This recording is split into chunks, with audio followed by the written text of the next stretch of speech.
नमस्कार मेरे प्यारे दोस्तों, कैसे हैं आप सभी। उम्मीद करती हूँ आप सभी अच्छे होंगे। दोस्तों, आज फिर मैं लेकर आई हूँ आत्मा का इंतकाम अनोखी दुल्हन का पार्ट 5। तो दोस्तों, मेरी ये कहानी सुनने के लिए मेरे चैनल को लाइक करें, शेयर करें और सब्सक्राइब करना ना भूलें।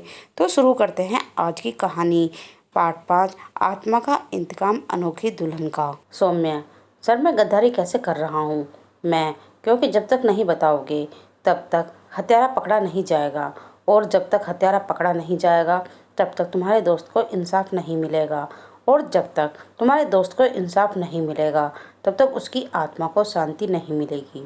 तो उसके पीछे कारण तुम होगे, क्योंकि तुम जानकारी छुपा रहे हो। अब समय के दिल में हलचल मच गई। उसने बात के इस पहलू को नहीं देखा था, न ही वह इसकी गंभीरता की तह तक गया था। इंस्पेक्टर सान्याल ने पूरा घाव है, यह उन बातों को भी दिखा रहा है जो उसने नहीं देखी। सचमुच बात तो सही है, अगर उस घटना को वह छुपाए रखेगा तो पुलिस कभी भी हत्यारे तक नहीं पहुंच सकती। तो क्या वह बता दे? सौम्या के मन में अंतध्वनि चलने लगा। नहीं, बिल्कुल नहीं। याद रख, अगर तूने बता दिया तो तू नप जाएगा। उसकी आत्मा ने उसे झंझोरा। देख, तेरा दोस्त चला गया, कितनी दर्दनाक मौत मिली। दोस्ती का तगाजा है कि तू बता दे और उसे इंसाफ मिले। उसके दिल से दूसरी आवाज़ स्वार्थ की उठी। अगर बता देगा तो तू जाएगा। अब फैसला कर। और बेवकूफ़, अभी तो यह पक्की ही नहीं है कि इस घटना से इसका कोई लेना देना है। इस बात के इसका क्या संबंध? अभी तो यह नहीं पता चला कि यह कौन कर रहा है। क्या पता यह कोई दूसरा ही मामला हो। चोर की दाढ़ी में तिनका वाली बात तू चरितार्थ कर रहा है। तू अभी से क्यों उछल रहा है? उस घटना से इसका कोई वास्ता नहीं है। इंस्पेक्टर तुझे बहका रहा है। जब उस घटना से कोई लेना देना ही नहीं तो तू अपने दोस्त के साथ गद्दारी कैसे कर रहा है? इस बात से अंतरात्मा भी सहमत हो गई। हाँ, यह बात तो सही है। इंस्पेक्टर सान्याल की नज़रें सौम्या के चेहरे पर टिकी हुई थी और वह उसके मन के अंतर्द्वंद को पहचान रहा था। सान्याल को पक्का संदेह हो गया कि जरूर सौम्या कुछ ऐसी बात जानता है जो बताना नहीं चाहता, और वह घटना प्रियांशु के जीवन से भी जुड़ी हुई है। सभी सान्याल को पूछताछ जारी ही थी कि सौम्या का मोबाइल बज उठा। उसने एक बार तो सान्याल की ओर नज़र डाली। जाओ जाओ, बात कर लो, सान्याल ने कहा तो सौम्या के मन में आया कि उसका मुंह ही तोड़ दे, लेकिन वह चुपचाप उठकर अलग चला गया। उसकी मम्मी का फ़ोन था। हाँ मम्मी, क्या बात है? उधर उसकी मम्मी रो रही थी। क्या हुआ मम्मी, सब ठीक तो है? सौम्या का दिल किसी अनहोनी की आशंका से धड़कने लगा। कैसे बताऊं बेटा, मुझसे कहा नहीं जा रहा है। उसकी मम्मी अब भी रोए जा रही थी। प्लीज़ मम्मी रो मत, आपके इस तरह रोने से मेरा दिल बैठा जा रहा है, कहीं मुझे अटैक ना पड़ जाए। जल्दी से बताओ मम्मी, क्या बात है? सौम्या बुरी तरह से घबराया हुआ था कि घर ही हूँ, बेटे पारस की हत्या हो गई। किसी औरत ने उसे बड़ी ही बेरहमी से मार डाला है। मैं अभी पारस लक्ष्मी की तो हालत बहुत ही खराब है। सौम्या की मम्मी सुबक रही थी। क्या? सौम्या के मुंह से एकदम तेज चीख निकली, जिससे चौंककर सान्याल उसकी ओर देखने लगा। सौम्या ने उसकी ओर देखा तो अपनी आप को संभाला, लेकिन उसकी आंखों में तेजी से भरते चले गए जिन्हें वह सान्याल से छुपा सका। सौम्या कहता है, यह कब की बात है? कल रात 11:30 बजे की बात है। ओह नो, कैसे हत्या की है? लक्ष्मी पारस की हत्या का विवरण देने लगी। शायद उस औरत ने दरवाजे पर दस्तक दी और पारस को अपने साथ ले गई। सबने उसका पीछा भी किया, पारस को बचाने की कोशिश की, लेकिन सबको उठा उठाकर फेंक दिया। पता नहीं उसमें इतनी ताकत कैसे थी, कोई कुछ न कर सका। सबके सामने ही उसने पारस की बहुत बुरी दशा की। उसकी नसें ब्लेड से काट डाली और फिर उसके ऊपर तेजाब की कैन उड़ेल दी। बहुत भयानक शक्ल थी उसकी। पूरे मोहल्ले वालों ने देखा था वह भयानक मंजर। सौम्या यह वर्णन सुनकर हैरान था। मम्मी, ऐसे ही मेरे दोस्त प्रियांशु की भी हत्या हुई है। मैं अभी प्रियांशु के घर पर ही हूँ, बल्कि इसी तरह से उस कोई औरत बुलाकर ले गई थी और उसे सेम इसी तरह मार डाला और तेजाब से नहला दिया है। भगवान, ये क्या हो रहा है? मम्मी, मैं आ रहा हूँ। हाँ बेटा, तू जल्दी आ जा, या तेरे मौसा मौसी का तो हाल बहुत ख़राब है। लक्ष्मी तो बार बार बेहोश हो रही है, तुझे देखकर थोड़ी तसल्ली होगी। ओके, मैं बहुत जल्दी आ रहा हूँ। सौम्या तो पहले से ही बहुत परेशान था। अब इस खबर से तो वह बिल्कुल ही टूट गया। उसे लग रहा था जैसे उसकी जान निकल गई है और उसके कदम मन भर के हो रहे हैं। चेहरे भर बिल्कुल मुर्दानी छा गई। बस यही था कि वह जोर जोर से रो नहीं पा रहा था, वरना उसकी आत्मा रो रही थी। मन हाहाकार कर रहा था। अपने मन की हालत वो किसी को पता नहीं सकता था। जैसे ही वह मुड़ा, इंस्पेक्टर भुवन नाले ने उसकी ओर देखा और सीधे सपाट ढंग से सवाल दागा, दूसरे दोस्त की भी हत्या हो गई ना? बिल्कुल सेम इसी तरह से। जी सर, सिर झुकाकर सौम्य ने जवाब दिया। कौन से दोस्त की हत्या हुई है? पारस की। वही पारस जो दिल्ली में रहता है और तुम्हारा मौसेरा भाई है? जी सर। अब 100% मैं दावे के साथ कह सकता हूँ कि यह जो प्रियांशु की मौत हुई है, यह उसके निजी कारण से नहीं हुई है, बल्कि तुम चारों लोगों ने कोई ऐसा काम जरूर किया है जिसका बदला कोई ले रहा है। अब यह बात तुम जान सकते हो। अगर तुमने यह बात नहीं छुपाई होती तो शायद कुछ किया जा सकता था।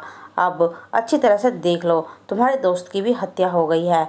इसके बाद तीसरे दोस्त का नंबर आएगा, तीसरे दोस्त के बाद या पहले ही तुम्हारा भी नंबर आएगा। अब विक्रम की सुरक्षा का इंतजाम करना होगा।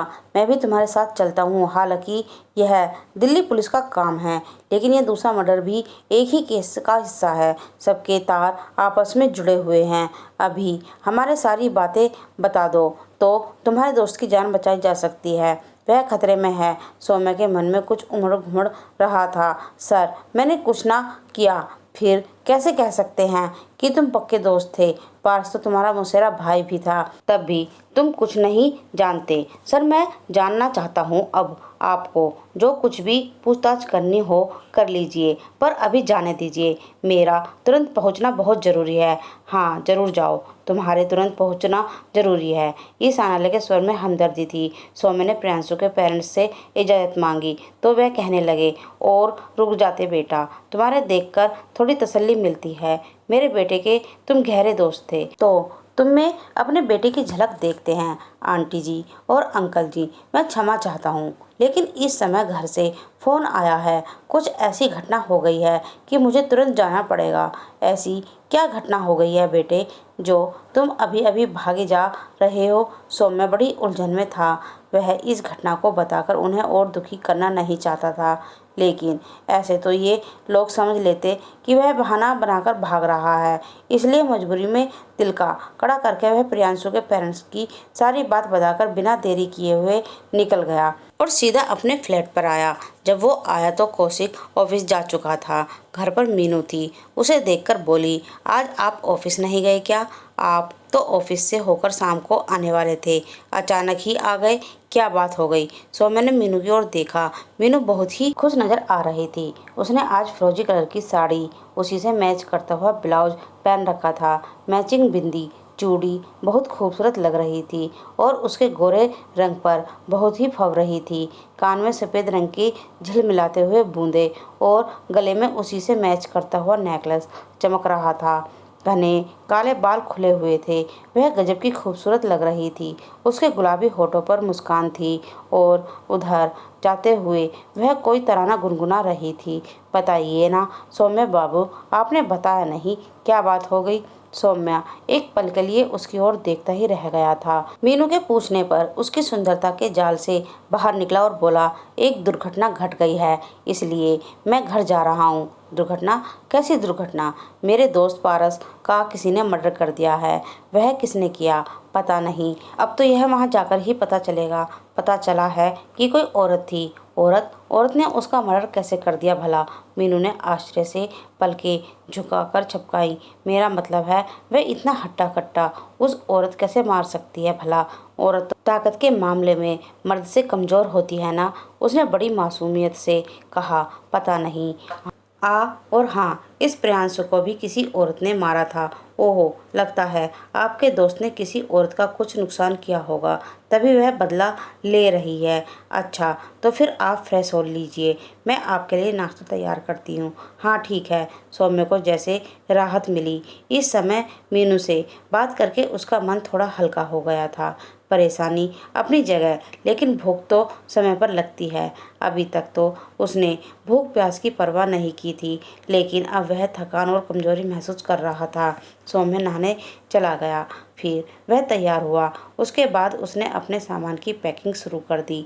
मीनू उसके पास आ गई और बोली, लाइए मैं सामान पैकिंग कर देती हूँ और आप नाश्ता कर लीजिए, मैंने लगा दिया है। चलिए आप, इतना कहकर उसने सौम्य को जबरदस्ती वहाँ पकड़कर उठाया और टेबल के पास ले गई, चेयर पर लाकर बिठा दिया और अपने आप उसके कपड़ों को तय करके लगाने लगी। फिर उसने सौम्य की डेली यूज के सामान को इकट्ठा किया, कपड़ों को उसके ट्रेवलिंग बैग में रख दिया और बाकी ज़रूरत का सारा सामान रखने लगी। सौम्य ने भी उसकी बड़ी कृतज्ञता का निगाह से देखा।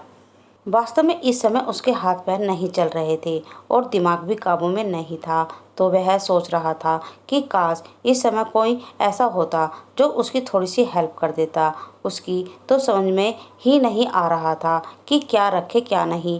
उसने जल्दी जल्दी से नाश्ता किया और घर से निकल गया। जाते ही फ़ोन कीजिएगा सौम्य बाबू। हाँ, पहुंचकर फ़ोन करता हूँ तुम्हें। जाते जाते सौम्य ने उस पर एक गहरी नज़र डाली और फिर वह चला गया। मीनू ने दरवाज़ा बंद किया और एक अंगड़ाई ली और शीशे में अपने आप को निहारने लगी। आजकल उसके मन में नई नई उमंगें अंगड़ाइयाँ ले रही थीं। उसने एक गाना लगाया और उसकी धुन पर बाहें फैलाए फिरकियाँ लगाकर पूरे कमरे में थिरक थिरक कर नाचने लगी। गाने के साथ साथ वह सुर मिलाकर खुद भी गा रही थी। फिर जब वह नाचते नाचते जी भर गया तो बेड पर जाकर लेट गई। थोड़ी ही देर बाद उठी और खाना खाया। फिर शीशे में खुद को देखा, बालों को और मेकअप को फिर से दुरुस्त किया, पर्स उठाई और बेपरवाही से उसे झुंझलाती हुई निकली। बाहर निकलकर दरवाजे को लॉक लिया और फ्लैट के फ्लोर से उतरकर नीचे आई। थोड़ी देर बाद वह सड़क पर थी। सड़क पर आकर उसने ऑटो रुकवाया, उसमें बैठी। पर्स में से उसने एक एड्रेस निकाला, वह ऑटो वालों को दिखाया और वहीं चलने को कहा। ऑटो चल पड़ा। आधे घंटे के बाद एक कंपनी के ऑफिस में थी। कंपनी के मालिक दीपक मित्तल आज इंटरव्यू ले रहे थे। उन्हें अपने लिए सेक्रेटरी की ज़रूरत थी। उसने देखा तो बाहर कई कैंडिडेट्स थे। वह मुस्कुराई और अपनी काबिलियत पर पूरा भरोसा था। जो भी कैंडिडेट बाहर आता, बाकी कैंडिडेट उससे पूछने लगते कि क्या पूछा। सबसे लास्ट में मीनू का नंबर आया।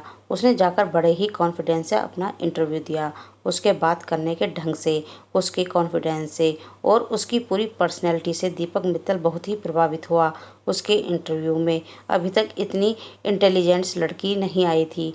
उसने मीनू को सेलेक्ट कर लिया। जैसे ही इंटरव्यू देकर मीनू जाने के लिए मुड़ी, दीपक ने कहा, वैसे तुम्हें बाद में फ़ोन के द्वारा सूचना देता, लेकिन मैं अपने फैसले से इतना एक्साइटेड हूँ कि अभी बता रहा हूँ।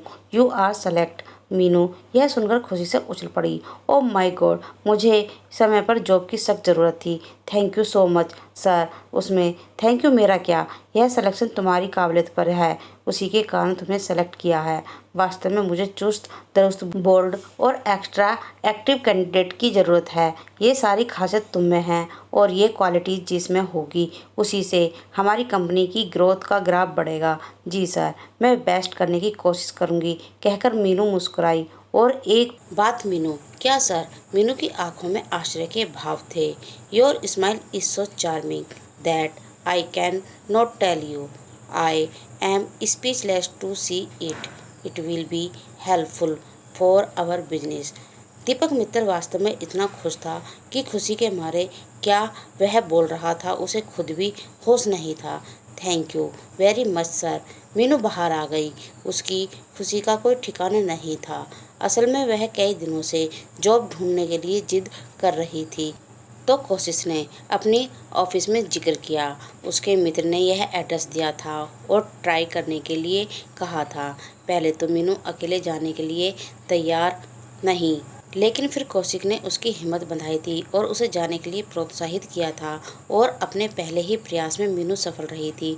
इन्हीं विचारों में डूबी वह वापस आ रही थी। ऑटो में बैठे हुए उसने देखा कि सड़क के किनारे एक जवान लड़की खड़ी हुई थी। वो कहीं जाने के लिए बस का इंतजार कर रही थी। तभी अचानक वहाँ एक काले रंग की कार आकर रुकी और उसमें से दो लड़के उतरे। उन्होंने उस लड़की को कार की तरफ खींचना शुरू किया। वो लड़की चिल्लाने लगी। एक दो लोग उसे बचाने के लिए बढ़े तो उन लड़कों ने फायर करते हुए धमकाया, खबरदार, जो कोई भी आगे बढ़ा तो उसे गोलियों से भून देंगे। वह लड़की मदद के लिए चिल्ला रही थी। तो दोस्तों, आज की मेरी ये कहानी यहीं समाप्त होती है। आपको ये कहानी कैसी लग रही है कमेंट में लिखकर ज़रूर बताएं। और अब आगे इस कहानी में क्या होगा, आखिर वो लड़की क्या चाहती है, वो क्यों मार रही है सबको, और वह लड़की कौन थी जिसे लड़के कार में खींच रहे थे। तो ये जानने के लिए मेरी ये कहानी सुनते रहें। धन्यवाद।